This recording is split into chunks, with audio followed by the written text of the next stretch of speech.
Hey everybody, it is Dr. Devin. It's Friday, March the 20th. I'm sending you big, let me try to get my hands right. Big love. I'm still on my joy parade. I am still determined to rise. I am still determined to seek the joy in the healing process that we are in individually and collectively. I had the great honor this morning of sharing space with a few of my chiropractic sisters from all over the country, even Canada, to talk about all the feels, all the things, practice, life. And I wanted to share some of those things. And, really in reflection this morning for me, I remember what it felt like when my mom was transitioning. So there was this point of diagnosis where cancer had spread to her body. And then there was the moment where life left her body, or some would say she died, and I would say she got her angel butterfly wings. So there's this gap, right? And there was this suffering, this transition, and it was painful. It was really painful, and all I wanted was a cure. That's it. I just wanted a cure. I wanted it to be okay. I wanted it to look the way it used to. I wanted it to feel the way it used to. And yet there was this very real knowingness in me. Number one, it was never going to look and feel the way that it used to. Number two, it was going to suck to watch her suffer like this in ways that I didn't even understand life could suck. And number three, life was going to go on. Hell, life still was going on for people that weren't going through that at that moment. And in hindsight, right, life did go on. And it's beautiful. And there's been deep soul level healing in me, between me and God, in my relationships, that in the way that I see and feel love. I believe there has been a lot of collateral beauty, right, from that experience. And so life had me in some training, which is how Dr. Tamara Macintyre, shared with us this morning. She said, this has all been hard, and yet life had me in some training. So I had been carved out. I had been going through some stuff. So now to be hit with this, I had a bigger bandwidth. I had more muscle to withstand it. And that's what sent me, I think, into this reflection of Mom. What do you do when you're seeking a cure, when you just want out, when you just want to put it the way that it used to be, and yet the momentum just kept reassuring that the only way out was through the process. So I loved how she shared about, her own healing in other tough times of life. Guys, take a moment to reflect the things that you've already journeyed through, that you already survived. You're here. You're still here. You made it through some stuff. Humanity's made it through some stuff, some big stuff. We've always triumphed, always. And as Dr. Mac was sharing, I got the reflection of the little picture that goes around social media of Jesus on his knee with the little girl, and she's holding her teddy bear, and he's got a bigger teddy bear behind his back, and he's asking her to give up her bear, and she's like, but I don't want to. I like my bear. And he's like, but I've got something better for you. What if we looked at this time, this pause, this turning inward? I'm committed to seeking the silver lining because I believe in the God that's got something better for me.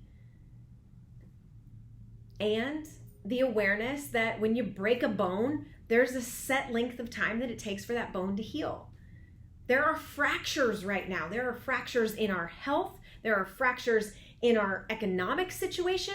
There are fractures in our mental stability to handle all of these different things and the pace at which it's happening. And yet, we will heal. We will. It's the God I know. It's the God I love. It's the God that I trust. Thank you, Dr. Mac, for reminding me that the life has been preparing me for this. And this will just prepare me for the other things I will do beyond this. Dr. Nona was on there, and she shared about being a little girl in Iran, through war, when bombs were coming down, and the perspective, gosh, right? Take a pause. Like, take your biggest thing and know that somebody else had a bigger thing. What she's already made it through in life. And the gift that she gave me was in talking about watching her little 10-month-old, I believe, giggle and laugh. And what this has done, right? The uncertainty of the future puts us in the now, and we get to be really in love with being in love. The sweetness of our significant other's kiss, the laughter of our children, the feeling of the wind and the sunshine. Yes, there's social distancing, but there's a new type of connection that's rewiring in all of us. So thank you, Dr. Nona, the way you spoke about perspective and the things that you've been through, and the gift of getting to love being in love. Dr. Krysti Wick, the gift that I got from her this morning was, we talked about morning routines, and guys, this is more essential. I'm going to do a whole nother video about morning routines because they are more essential now than they've ever been for me. My perspective is that I got to give up. I got to get up. I can't give what I don't have. And so again, I start the morning by pouring into me. And sometimes I got 10 minutes and sometimes I get an hour. Set the alarm to get up a little bit early. Feed your mind, feed your body, feed your heart. Move your body, dance, go for a walk, work out, lift some weights, pump some iron, do some yoga. Feed your mind, read something positive. Watch something motivational. Listen to something, put something inside your brain that makes you stronger, not more fearful. Choose wisely. And then feeding the heart, the gift that she gave me, because she said her morning routine is really important, but one of the things that she added was journal, but also keep dreaming. What are you dreaming of? We have to send our fishing wire to hook a future that we still want to bring into a new reality on the other side of this. So dream, write your hopes and dreams of what your life gets to look like beyond this, right? Dream. Thank you, Dr. Krysti, for that reminder. Dr. Denisa Weber, my girl, I've quoted her on other videos, and she's my fearless, faithful sister in Dallas, Texas, talking about the big things happening down there, people laying off thousands of people, big industry being shut down, and all the feels in that. And yet she stands in her faith and the importance of being where your feet are. When people ask me that really simple but loaded question, hey, how you doing? You know what I can say? I can say when I look at you, I'm good. I'm great. I'm alive. I am well. How you doing? Well, if I be where my feet are, I'm good. I'm good in my body, in my mind, in my soul. I'm good with God. I'm good with my husband. I'm good with my kids. I'm good with my team. I'm good with my family. I'm good with my community. I'm good. And it feels good to feel good. And I have to reaffirm that in my system, but I can only really do that right now in times of great uncertainty when I be where my feet are. And Dr. Lauryn, who has She Slays podcast that brought us all together, her humor and her playfulness throughout the whole thing. We did a Zoom call, and her gift to me is, yes, we might be socially distanced, but disconnection is a choice. And so we can still reach out and say, hey, do you want to do this thing? Do you want to have a Zoom call? Do you want to FaceTime? And it might be formal, it might be informal, but we can still collaborate. We still can co-create, and we get to create new ways to do that. So thank you, Dr. Lauryn, for bringing us together and that space. So when the podcast comes out, I'll attach it to this video. For now, just go follow her, and I'm going to link all of those other beautiful women because I find them very, very inspirational. And like I said at the beginning, we're all looking for our own way through this thing.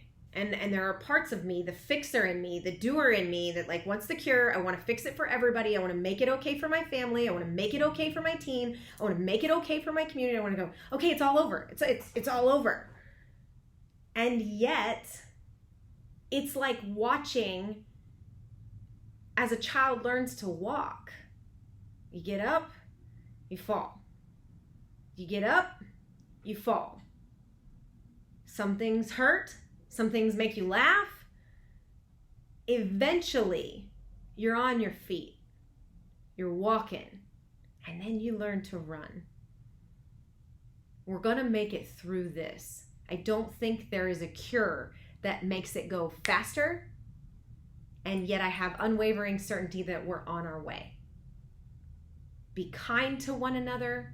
Be smart in your health choices. Be patient. Be patient. One of the things that I keep saying as everybody kind of writes what they think other people are doing wrong, do you, but do it with kindness. I told multiple people this morning, I'm like, do you, boo, do you. Post what you want to post and be respectful. Don't jump on other people's pages and turn into this, you're wrong, I'm right. Like, follow who you want to follow on social media. Listen to what you want to listen to. Disconnect completely if you want to. We do not see life as it truly is. We see life as we are. You are seeing this through your lens. Be consciously awake of the way that you are experiencing and healing through this thing. I got more videos coming. I'm not going to stop. I'm following my heart, and I hope you do too. Blessings on this Friday to every single one of you. You got this. I got this. We got this. Love and peace, my friends. I'll see you soon.